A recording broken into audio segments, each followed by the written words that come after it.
Newsshooter coverage of IBC 2024 is sponsored by Sennheiser, Atomos, and B&H. I'm Eric Nasu at Newsshooter.com. We are at IBC 2024, and I'm with Ryan from Mid49. How's it going, Ryan? Pretty good. Second day.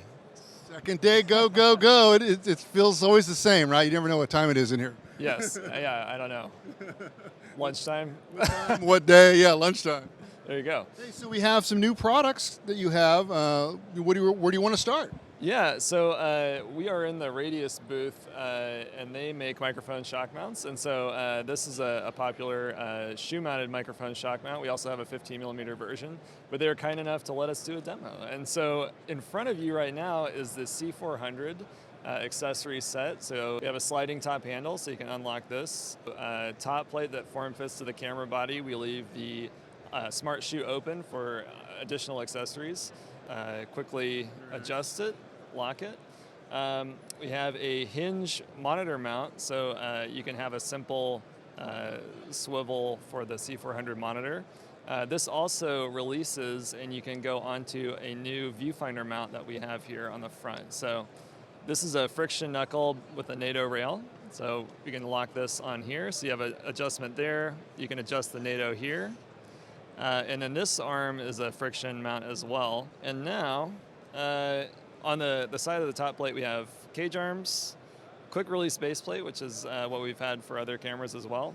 But the really exciting stuff is on the opposite side of the camera. So these are breakout boxes for the Mini XLR and the DIN connectors for timecode and gen lock. So this camera has tiny, tiny connectors that are not standard. And then we break them out to standard connectors. And this all attaches via the rosette on the side of the camera.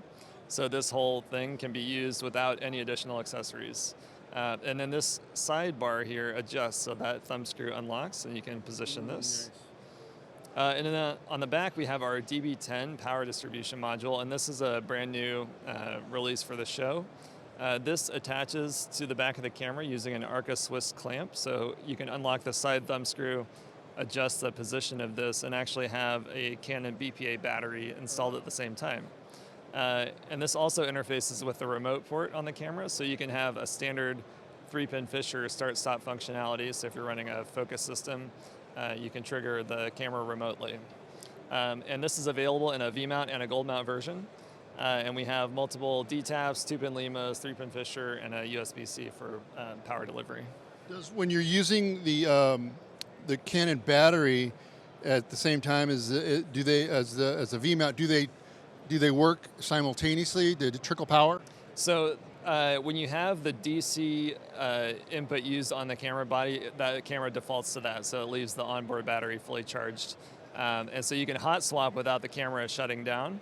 But we also have a 4-pin XLR on the side of the box here, so you can run a block battery, a V-mount battery, and have a battery inside the camera, so you're pretty well covered. That's a lot of options for power. I really like how streamlined everything is. You made it nice and clean, and just being able to relocate these connections is really nice. That really makes it just more usable, because the cameras are already compact, right? You don't want to make them bigger. You kind of want to make them a little bigger, but you don't want to get bulky. Yeah, the C400 is a lot of camera in a very small box.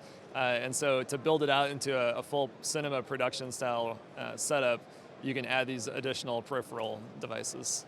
And you were saying that the base plate is somewhat universal, so if you already have invested in your base plate, you can just go ahead and use it with this camera. Yes, so this base plate is the same one that we've offered for the C300 Mark III. So the dovetail is the same, quick release is the same. So the nice thing about this is you can release the airy dovetail on the bottom, drop it on, adjust the position, lock the thumb screw. And we have versions of this for the Sony Burano and the Red Komodo X and other cameras as well. Very cool. Now, is this going to come in a kit as we see here, and what's the pricing and availability? You can get everything in a kit. We do have a mid kit. I think it's in the $1,500 range, and then a base kit for around $800, but I have to double check on that. But then additional items are the viewfinder system. That's an upgrade, and then the DB10 power distribution is another optional item, and that's $950. And so, and this portion here with the EVF and this holders, are these come in a kit together, or you buy these two separate?